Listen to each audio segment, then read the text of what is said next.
Welcome back. और एक ऐसा टॉपिक जिसके ऊपर बात करना बहुत ज़रूरी है, बहुत अहमियत का हामिल है ये टॉपिक, और हम यूजुअली हर हफ्ते कोशिश करते हैं कि इस तरह की किसी न किसी शख्सियत से ज़रूर इस टॉपिक पे बात करें जो कि हमें फ़ायदेमंद भी साबित हो सके और हेल्पफुल भी हो सके। पेरेंटिंग स्टाइल पे बात होती है या बच्चों की तरबियत पे बात होती है, तो ये आजकल हर घर का मसला है। कोई ना कोई इशू इस तरह से जनरेट हो रहा होता है जिसमें समझ नहीं आ रहा होता कि क्या लूप होल है जिसको फिक्स करने की ज़रूरत है। एग्जैक्टली। सो आज भी हमने एक ऐसी शख्सियत को बुलाया जो क्लिनिकल साइकोलॉजिस्ट, लेकिन उसके साथ साथ खास तौर पे एक्सपर्टीज रखती हैं बिहेवियरल साइंसेस पे।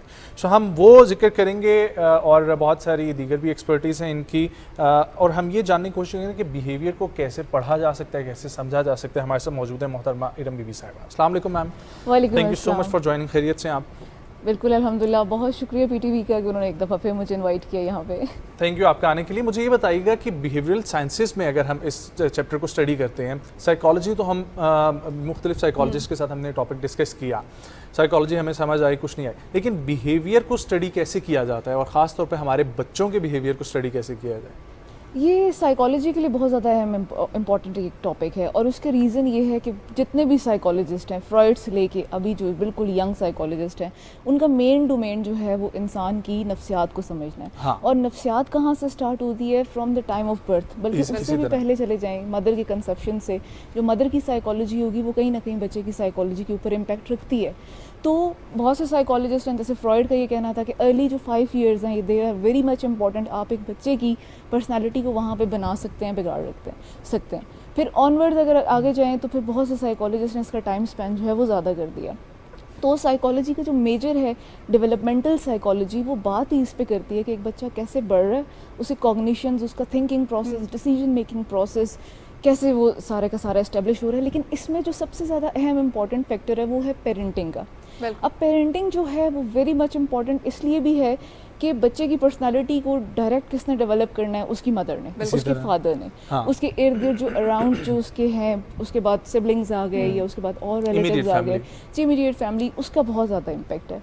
तो डिफरेंट पेरेंटिंग स्टाइल्स हैं, जैसे 4 तो मेन है, लेकिन अब जैसे जैसे रिसर्च है वो उसको और मज़ीद आगे डेवलप करती जा रही है, उसमें बहुत से और भी आ रहे हैं। मैं इस पर डिटेल में बात करूँ तो उससे पहले मैं ऑडियंस से ये कहूँगी कि सारे काम छोड़ दें और आज आके बैठ जाएं चैनल के आगे। उसका रीज़न ये है क्योंकि ये सारे पेरेंट्स के लिए भी, और जो पेरेंट्स टू बी है फ्यूचर में जो इस सिलसिले में जाएंगे, उनके लिए इंशाल्लाह हमारी आज की कॉन्वर्सेशन बहुत अच्छी रहेगी। सो हम डिफरेंट स्टाइल्स ऑफ पेरेंटिंग को देखते हैं, जिसमें नंबर 1 पे आ जाता है अथॉरिटेरियन पेरेंट्स।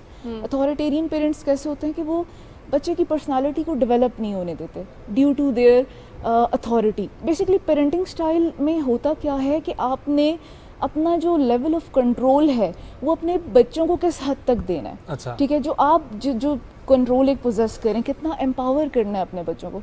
अथॉरिटेरियनिज्म में जो अथॉरिटेटिव पेरेंट्स हैं उनको साइकोलॉजी बहुत ज़्यादा लाइक करती है, अथॉरिटेरियन को नहीं। अथॉरिटेरियन क्या है? माई वे और नो वे और हाई वे, वो वाली बात आ जाती है कि जो मैंने कह दिया ये बस फाइनल है, इसके बाद आगे नेक्स्ट आप कोई बात नहीं कर सकते। यूजुअली जैसे हमारे घरों में होता है, अब्बा ने कह दिया तो बस ऐसे ही जी होगा। जी, हमारा जो ये जो है हो गया इंडिया, पाकिस्तान, बांग्लादेश, जो ये वाली जो कल्चर है, यहाँ के क्या खित्ते के कल्चर पुराना है इसी तरीके से, इसी तरह ही अथॉरिटेटिव अप्रोच हमेशा से रही है। बस ये कह दिया, इसके आगे नो नेगोशिएशंस, कोई आगे आपने बात नहीं करनी, बस यहाँ पे बात ख़त्म हो गई।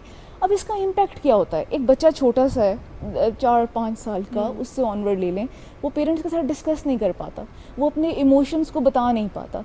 पेरेंट्स से कोई इजाज़त लेनी है, मैंने ट्रिप पे जाना है या मैंने आगे, तो पेरेंट्स के साथ अगर ज़रा सा फ्रेगमेंट ऑफ स्पीच वो स्टार्ट करेगा, पेरेंट्स उसी के ऊपर जजमेंट दे के उसको वहीं पे ब्लॉक कर देंगे। तो ऐसा बच्चा लॉन्ग टर्म में अपने इमोशंस को रेगुलेट करना नहीं जानता।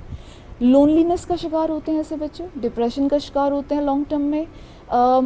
इनिशिएटिव लेने से वो लोग डरते हैं, अपने अंदर डंपिंग करते जा रहे हैं। ऐसा ही है, उनके अंदर फीलिंग्स, इसको हम कहते हैं डिफेंस मैकेनिज्म, वो रिप्रेशन दबा रहे होते हैं अपनी फीलिंग्स को। तो डिफेंस मैकेनिज्म ऐसे बच्चों के बहुत अजीबो-गरीब किस्म के डेवलप होने शुरू हो जाते हैं। तो फिर सेकंड नंबर पे एक है परमिसिव। इसके बिल्कुल टोटली ऑपोजिट है। ऑपोजिट इस सेंस में कि पेरेंट्स वहाँ पे टोटल जो कंट्रोल है वो बच्चों के हाथ में दे देते हैं। ठीक है, यानी वहाँ पे फ्रेंडशिप लेवल आ जाती है। मतलब वो इतना बच्चों को इज़्ज़त और वो वक़ार और इंटेग्रिटी उनकी बहाल कर देते हैं कि समटाइम्स बच्चे उन्हें डोमिनेट कर रहे होते हैं, बच्चे उनके रूल्स, अपने फोकस उनके ऊपर करा रहे होते हैं। पेरेंट्स की कोई हाई डिमांड नहीं होती बच्चों से, बस ठीक है अगर बच्चे ने होमवर्क कर दिया दैट्स इट, बच्चे ने अगर मेरी बात मान ली दैट्स इट, कोई बात नहीं है मतलब। और ऐसे पेरेंट्स के अपने पास चाइल्डहुड ट्रॉमास कहीं ना कहीं इसमें इम्पैक्ट करते हैं। अगर उनके अथॉरिटेटिव किस्म के अथॉरिटेरियन किस्म के पेरेंट्स रहे हैं तो वो क्या करते हैं, बच्चे को फुल एक कंट्रोल दे देते हैं। ये भी गलत, साइकोलॉजी इसको पसंद नहीं करती। और इसका रीज़न ये कि ऐसे बच्चे लॉन्ग टर्म में सेल्फिश बन जाते हैं जब उनको हर चीज़ मिल जाती है, उनके ऊपर कोई रूल्स एंड रेगुलेशंस नहीं है, कंट्रोल 100% उनके हाथ में। कोई बुकलेट तो है नहीं जिससे पता चलेगा कि पेरेंटिंग कैसे होती है। ऐसे ही। और बच्चा जिसका पहला होता है उसको बिल्कुल नहीं पता होता और वो सबकी सुनता है कि अपने बच्चे पे ये अप्लाई करो तो ये अप्लाई करो ये हो। तो पहला जो 1 साल होता है वो बड़ा इंपॉर्टेंट, एज यू सेड पहले 5 साल बहुत इंपॉर्टेंट, लेकिन पहला 1 साल में कैसे बच्चे की ट्रीटमेंट करनी चाहिए? क्योंकि हमें तो ये लगता है कि बच्चा सिर्फ एहसासात को महसूस कर सकता है, बाकी ये कुछ नोट नहीं कर रहा। अगेन यहाँ पे एक बात आएगी कि पेरेंट्स के अपना जो एक पर्सनालिटी का स्टाइल है वो पेरेंटिंग में बहुत ज़्यादा इंपॉर्टेंट है। अब एक बच्चा, हमें ये लग रहा होता है कि जो 1 ईयर का बच्चा या 1 मंथ का बच्चा है उसकी कोई फीलिंग्स या वो समझ नहीं रहा, सुन नहीं रहा, लेकिन बच्चे बहुत रिसेप्टिव होते हैं, स्पेशली वो ऑब्जर्वेशनल लर्निंग के थ्रू सीख रहे होते हैं, वो पेरेंट्स को देख रहे होते हैं what they are doing at the moment, और फिर आगे दूसरा तीसरा साल वो जो उन्होंने सीखा होता है स्टार्टिंग में वो आगे जाके उसको ये आप कह सकते हैं कि जो इमिटेशन उन्होंने की होती है वो आगे उसको बिहेवियर को एक्सपोज करेंगे। तो पेरेंटिंग में सबसे ज़्यादा इम्पॉर्टेंट ये है कि मैं अक्सर ये बात कहती हूँ, इट्स एन आर्ट। आप ये जो एंटाइटलमेंट है ना, पेरेंट्स, वालिदा, वालिद, मदर एंड फादर, ये बनना बहुत आसान है, लेकिन ये पूरा प्रोजेक्ट है बच्चे को रेस करना। आजकल जैसे आपने देखा होगा, पहली माएँ ऐसे नहीं करती थी, आजकल की करती हैं, कोकोमेलन कार्टून लगा दिए, या मिसेस रेचल हैं बहुत ज़्यादा, उनका भी हो रहा है, वो भी लगा दिए। अब मैं एक दफ़ा जहाज़ में सफ़र कर रही थी तो मेरे साथ एक खातून थी, तो उनकी बेटी बार बार रो रही, तो उन्होंने उसके सामने कोकोमेलन कार्टून, मतलब 4 घंटे का 8 घंटे का जितना ट्रेवल टाइम था उसमें बार बार वो कार्टून प्ले हो रहे हैं, बच्ची खामोश है। जैसे with the passage of time आपने बच्ची के ना ये जो फ्रंटल लोब होती है जिधर से हमारे डिसीजन मेकिंग बनती है, यहाँ पे ग्रे मैटर, आपका वाइट मैटर, वो with the passage of time shrink होता है। ऐसे बच्चे लॉन्ग टर्म में डिसीजन मेकिंग नहीं कर सकते। यानी आपने स्क्रीन टाइम तो उसको दे दिया, ये आजकल 1, 2, 3, 4 बल्कि जो फर्स्ट ईयर ऑफ जो है चाइल्ड जो दुनिया में आ गया, उसके साथ ही हमने सबसे बड़ी ज़्यादती की, उसे स्क्रीन टाइम पे लगा दिया। अब एडिक्शन है। माँ बाप भी काम कर रहे हैं और वापस आके उन्होंने खाना भी बनाना है, एक घर का माहौल चल रहा है, बहुत सारी चीज़ें हैं, उसमें स्क्रीन टाइम क्या बिल्कुल नहीं होना चाहिए? स्क्रीन टाइम होना चाहिए। अब देखिए इसकी अहमियत को पहले जो है ना, जो प्रॉब्लम्स हैं उसको हमें अंडरस्टैंड। अब वो जो जहाज़ वाली कहानी, उसमें तो मुझे ये नजर आया कि उस माँ ने एम्बैरेसमेंट से बचने के लिए उसने काम किया। लेकिन ये देखिए उसका बिहेवियर बच्ची को ऑलरेडी एक डेवलप्ड था, वो शी मस्ट बी लाइक वो होगी 2 इयर्स की, इतनी ज़्यादा की थी। होता क्या है, हम उन्हें एडिक्शन पे लगा देते हैं 3 घंटे 4 घंटे के बजाय। अब ऐसे पेरेंट्स जो मेरे पास आए, मैं उसका डायरेक्ट ट्रीटमेंट बताती हूँ कि हम उसे कैसे डील करते हैं। मैं उन्हें कहती हूँ इसका जो स्क्रीन टाइम है उसको लिमिटेड कर दें। अब जहाँ पे आप 3 घंटे दिखा रहे हो उसको 1 आवर पे ले आएँ, 1 आवर से उसको 30 मिनट्स पे ले आएँ। उसके बाद कोई गेम स्टार्ट कर दें, उसकी अटेंशन आप डाइवर्ट कर दें, फिर बेशक उसको स्क्रीन टाइम पे लगा दें। ये एक ऐसी एक चीज़ है जिस पे अभी दुनिया बहुत रिसर्च कर रही है। वैसे आजकल अगर हम देखें तो देखें पेरेंट्स जो हैं वो जॉब भी करते हैं, चाहे वो मदर है चाहे वो फादर है, वो जॉब भी करते हैं, उसके बाद आके उनको घर के सारे काम भी देखने हैं, उसके बाद वो मेरे ख्याल से इतना उनके पास शायद टाइम नहीं बचता, या वो इतने एग्जॉस्ट हो चुके होते हैं कि वो खुद एंटरटेन करने की बजाय बच्चों को स्क्रीन टाइम के लिए जो है वो ज़्यादा फोकस करते हैं। इसके लिए आप क्या समझती हैं कि क्या टिप होनी चाहिए कि वो किस तरीके से दोनों चीज़ें मैनेज कर सकें? एक वो वक्त था जब हमारी माएँ हाउसवाइफ हुआ करती थी घर में और बच्चों की अच्छी एक पेरेंटिंग उनके पास होती थी।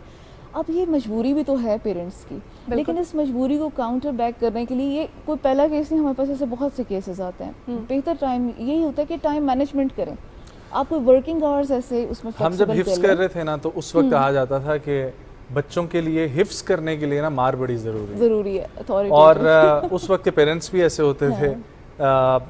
तो लेकिन अभी भी माँ बाप ये कहते हैं कि सख्ती बच्चों पे बहुत ज़रूरी है, तो सख्ती का लेवल डिफाइन किसने करना है? सख्ती का लेवल आप ऐसे, इसमें अथॉरिटेटिव जो पेरेंटिंग स्टाइल है उसको हम सामने रख के इस एग्जांपल को हम इधर करते हैं। उसमें ये हो सकता है कि चिल्ड्रन और जो फादर मदर हैं, पेरेंट्स हैं, वो मिल के एक चीज़ को डिसाइड करेंगे। हर चीज़ जहाँ पे आप बच्चे को इन्वॉल्व करते हैं, उसके साथ डिस्कस करते हैं and then you make the rules, वो चीज़ लॉन्ग टर्म चलती है। ये वो ज़माना भी नहीं है कि जहाँ पे बच्चे आपको कहते हैं आप आपकी बात को मान लें, आराम से आपको सुन लें, तो हमें टाइम के साथ साथ अपनी जो प्रायोरिटीज़ हैं उसमें फ्लेक्सिबिलिटी लानी होगी। तो सबसे ज़्यादा जो रिसर्च जिस पे बहुत ज़्यादा हुई है अथॉरिटेटिव स्टाइल है, जो ये कहता है कि हर चीज़ बच्चे के साथ आप डिस्कस करके फिर उसको आगे की तरफ आप बनाएं, और ये तरीक़ाकार कामयाब भी है। 100% अथॉरिटेरियन अप्रोच अब नहीं चलती। वैसे यूजुअली जब हम पेरेंट टीचर मीटिंग्स में जाते हैं तो पेरेंट्स आके ना टीचर्स से ये शिकायत करते हैं कि, या फिर उनको फोर्स करते हैं कि आप हमारे बच्चे को बताएं, हमारा बच्चा आपकी बात ज़्यादा सुनता है। ये कहाँ पे लैक करता है कि बच्चा पेरेंट्स से ज़्यादा टीचर के साथ इतना एसोसिएट हो जाता है कि वो वहाँ बात सुनता है लेकिन पेरेंट्स की नहीं सुनता। वो इसलिए क्योंकि जो एक इनिशियल जो टाइम पीरियड, जो अटेंशन का लेवल उसको घर से मिलना चाहिए था, वो घर से नहीं मिल रहा, वो उसको स्कूल से मिलेगा। ठीक है, आप इधर पेरेंट टीचर की बात करते हैं, मेरे पास जब एज अ साइकोलॉजिस्ट मेरे पास पेरेंट्स अपने 22 साल के बच्चे को लेके आते हैं, 30 इयर्स के बच्चे को, वो कहते हैं यार हम बस कुछ ऐसा कर देना ये ठीक हो जाए।